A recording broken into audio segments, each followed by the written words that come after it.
Peu répondait aux questions. Hello, hello ma queen.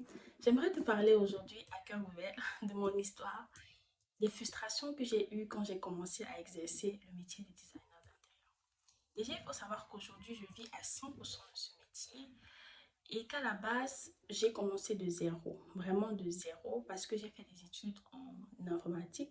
Je suis ingénieur informatique de profession. Rien à voir avec le design d'intérieur, rien à voir vraiment.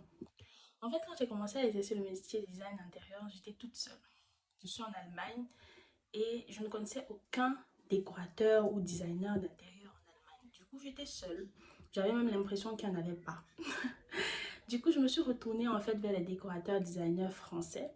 C'est certainement ton cas si tu es en Allemagne. Tu vas suivre beaucoup de décorateurs et designers d'intérieur français. Et c'est tout à fait normal. C'est ce que moi également j'ai fait. Seulement, j'ai été confrontée à des situations vraiment très frustrantes où j'ai eu à causer avec des designers d'intérieur qui n'avaient pas cette envie de partager leurs connaissances avec les autres en fait. J'ai eu à causer avec des designers d'intérieur français qui limite m'ont considérée comme une concurrente alors que moi j'étais en Allemagne en fait. Ils étaient très fermés, très peu répondaient aux questions, genre quel est le logiciel que tu utilises pour faire tes designs 3D, comment est-ce que tu fais pour faire des moodboards, des petites questions, comment est-ce que tu fais pour planifier un projet de décoration d'intérieur, des petites questions comme ça qu'on peut s'échanger entre collègues, pouvoir évoluer. Malheureusement, j'ai presque jamais eu de réponse. D'ailleurs, j'ai même arrêté de poser parce que je me suis rendu compte que ils étaient très fermés. Ils ne voulaient pas partager le métier, je ne sais pas pourquoi. Moi, j'ai créé Kinect Academy. Franchement, c'est parce que j'ai été très frustrée. Parce que je me suis dit, mais pourquoi est-ce que quand tu commences un métier, tu dois être seule en fait? Est-ce que les gens qui font le même métier que toi, est-ce que vous êtes des concurrents? En réalité, non. Non. Particulièrement dans mon cas, moi j'étais en Allemagne, donc je ne comprenais pas pourquoi des décorateurs d'intérieur avaient l'impression qu'on était des concurrents en fait.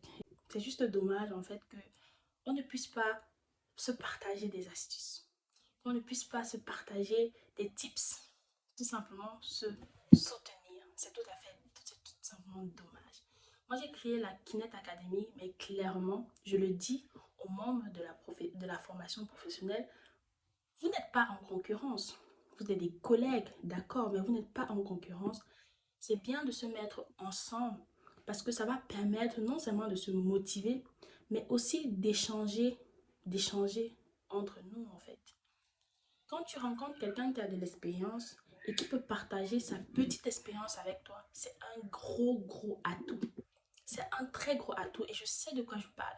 Moi, c'est pour ça en fait que j'ai créé la Kinect Academy parce que je me suis dit, on n'est pas des concurrents en fait. On n'est pas des concurrents. On a juste besoin d'être ensemble pour se soulever, comme on dit souvent. On a juste besoin d'être ensemble pour évoluer ensemble, tout simplement. Donc, c'est clairement le but de la Kinect Academy. Chez moi, en fait, dans ma team, il n'y a pas de concurrence et j'aimerais vraiment que toi qui écoutes ces vidéos, tu comprennes que si tu veux faire partie de la Kinect Academy, tu dois mettre de côté tout ce côté concurrence. Chez nous, on n'a pas de concurrence. Chacun a un branding différent, chacun a des valeurs différentes, chacun a une niche différente et on essaye de se soulever et d'évoluer ensemble.